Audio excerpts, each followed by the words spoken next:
Working from home is something that a lot of us have had to figure out recently. I myself have been doing it for quite some time now, and I've learned a couple of tips and tricks along the way to help make it just a little bit easier. Working from home is never going to be the same as working from an office in a different location. So do what you can to keep them separate. And it's going to take some time, and it's not going to be easy. Hi, my name is Ben Hillman, and this is some Slacker stuff. I'm searching for meaning in digital awareness. And if you're coming back and you've subscribed, then boom, this is for you. If you subscribed. So this room is where I spend most of my day and most of my night. When I had a full-time job, I had a separate building from my home to do work in. I had my own desk surrounded by completely different people than were in my home. It's definitely not the same vibe at all. If you're new to working from home and you've found yourself watching this video, first of all, thank you. And second, my advice to you is to define your new normal. Separating spaces is essential, and I understand that it's not a luxury that everyone can afford. I talked about this in a previous video about creative spaces, about why it's important to separate where you do things. Check that out in the description or click the little card in the corner. I get the appeal of trying to replicate your office environment in your home, but certain elements are just never going to be the same. I mean, look at any Zoom meeting. Honestly, video chats suck. We want them to be the same as talking with someone in person, but it's not going to be. Even the smallest time lag in conversation snowballs frustration, buffering causes anxiety. Finishing a meeting and getting a point across can be done, but the process is going to be difficult. It's like cutting bread with a spoon. Sure, it's possible, but you'll wish that you had a knife. No, I'm not telling you to bring knives to a Zoom meeting. Please don't do that. The sooner that you can accept that working from home is not going to be the same as working in an office environment, the better. That's not to say that you should give up trying to make your home more office-like. Just know that it's going to take some time and it's going to take a lot of effort. You can reach your new normal if you put in the work. Something that will take very little time and no effort is if you press the like button. It helps me get some more recognition for my work, and it requires very little on your end. And if that doesn't get you into doing it, I don't know what will. Maybe I should get a knife or a spoon. The work you are doing may not have changed. Depending on your role, hopefully the expectations have changed just a little bit as far as what needs to be done and when deliverables are due. If expectations haven't changed, then it's going to be even harder because you also need to deal with completing work in a place that was not intended to do work.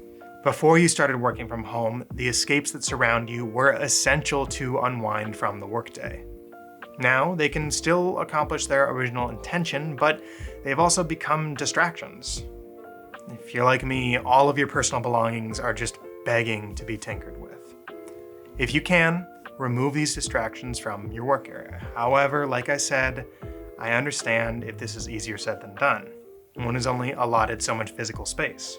Do your best to put restrictions in place that provide resistance to activate these distractions.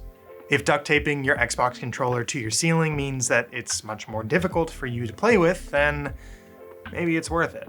Or take out the batteries of your remote and put them in the other room. Even just the smallest amount of friction can be extremely helpful to creating an environment conducive to work. Some distractions we just can't avoid. You can't get rid of your dog barking at something. Your child might also be barking at something else. Your fellow house dwellers are trying to live their lives just like you are with yours. If you've adopted some of my philosophies that I've talked about, then that's fantastic. But I also have some more techniques that can help you create a healthy work environment. But first, I'd like to mention my Patreon. For just a small contribution each month, you can get improved access to myself as well as extra content where I give you a look at the early and most times embarrassing videos that I have made. I tell you what I've learned from them. Subscribe at patreon.com/slackerstuff, or you can click the link in the description. Tip number 1, walk to work. If you're like me, you might miss your commute to work. Well, you're in luck. You get to choose the length of your commute now. Sure, you could roll out of bed and start working. I've definitely done that before. But if you're always in the same place, the activities kind of start to blend together. What I do is I walk to work by walking a mile circle in the morning. Then I do the reverse of that commute at night. The activity has honestly been super helpful for me. I get out of the house and it truly feels like I'm coming home after a day at work. My friend Ryan Light made this suggestion, and Ryan is the CEO of Pistol Lake. They're not sponsoring this video at all, but I pretty much wear their shirts exclusively in all of my videos. Link to Pistol Lake's site is in the description. Tip number 2, set hours to work and hours to not work. This is especially important if you can't separate your physical spaces.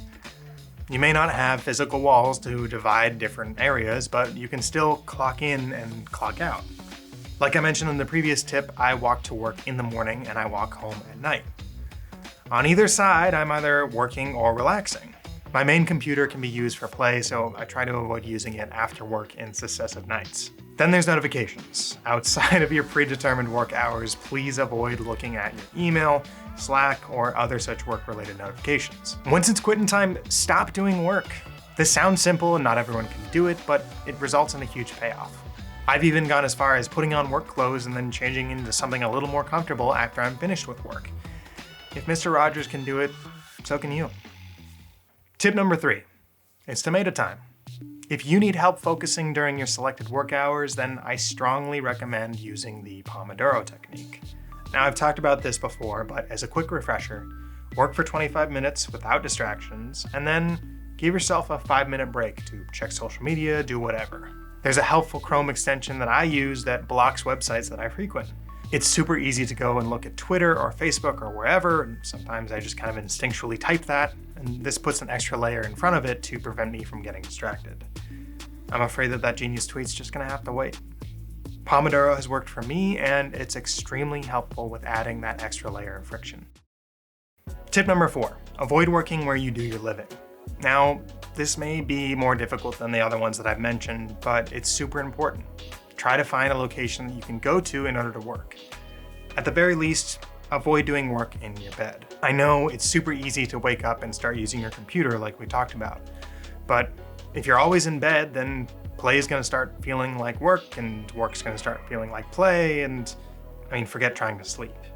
If at all possible, I recommend physically separating your spaces. Ideally, having your own at-home office would be best for working, as you can go to that room to work, and when you're done, you can leave the room. You can keep it separated. If you can't afford that luxury, just avoid doing everything in your bed. Tip number 5, communicate with others, but also with yourself. The boundaries you establish for yourself are not always going to be readily apparent to your fellow house dwellers. If you can, talk about some of the ideas that you've had about optimizing your workspace.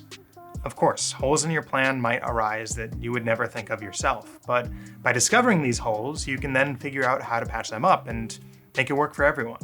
And while communicating with others is important, I also think that it's important to touch base with yourself. Therapy, journaling, meditation, anything you're able to afford or try is a great step towards checking in with yourself and making sure that you're doing just fine. It can seem awkward to journal at first, I know, but in my experience, nothing is more helpful than just starting to write. I'm just scratching the surface with these tips, so my next suggestion is to let me know in the comments below if you've got any suggestions for creating a better working from home environment. I don't know everything, and I'll never pretend to. The transition to working at home can be excruciating, and longing for what you used to have is normal. I made this video because I felt I could impart some of the wisdom that I've discovered over this transition. I've established this new normal, but part of me is sort of always going to be yearning for what I used to have. Thanks for watching, and I will be here next time. It helps me get some hard. The time will vary, but the activity has been super helpful. If Mr. Rogers can do it, so can you. Okay. Oh, I'm losing it.